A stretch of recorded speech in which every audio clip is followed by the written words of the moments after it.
Chapter 13. Aunt Alexandra had Calpurnia put her bags in the front room. The next thing she did was to tell me to stop scratching my head. I asked her if she was just here for a visit, and she told us that she and Atticus had decided that she should come stay for a while.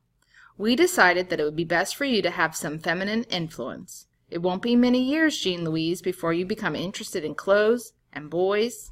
I thought many things to myself, like the fact that I had Cal, and that I wouldn't be interested in boys for many years, and that I would never be interested in clothes. But I kept my mouth shut. Later that afternoon, Atticus came home. He told us that they had decided it was best for Aunt Alexandra to stay with us. I knew that it was more her idea than it was Atticus's. She had a way of deciding what was best for the family. Everyone in Maycomb welcomed Aunt Alexandra. Miss Maudie baked a cake, Miss Rachel had her over for coffee, and Mr. Nathan Radley came in the front yard and said he was glad to see her. Life resumed as if she had always lived with us. Aunt Alexandra never missed a chance to point out the shortcomings of others. Everyone in Maycomb seemed to have a streak, a drinking streak, a gambling streak, a mean streak, a funny streak. She was also very occupied with heredity. Who came from what family? I had received the impression that fine folks were people who did the best they could with the sense they had, but Aunt Alexandra was of the opinion that the longer a family had been squatting on one patch of land, the finer it was. Some afternoons Auntie had the Maycomb ladies over. Jean Louise, come speak to these ladies. When I came to the doorway, Aunt Alexandra looked like she almost regretted calling me over, because I was usually mud-splattered or dirty.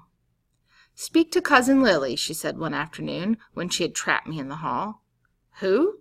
I said. "Your Cousin Lily Brooke," said Aunt Alexandra. "She our cousin? I didn't know that."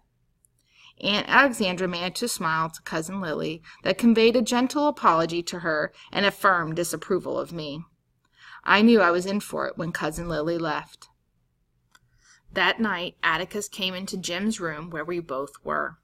He was uncomfortable and tried to tell us something. "Your aunt has asked me to try and impress upon you and Jean Louise that you are not from run-of-the-mill people, that you are the product of several generations of gentle breeding." Atticus paused. "Gentle breeding," he continued, "and that you should try to live up to your name." Atticus persevered in spite of us.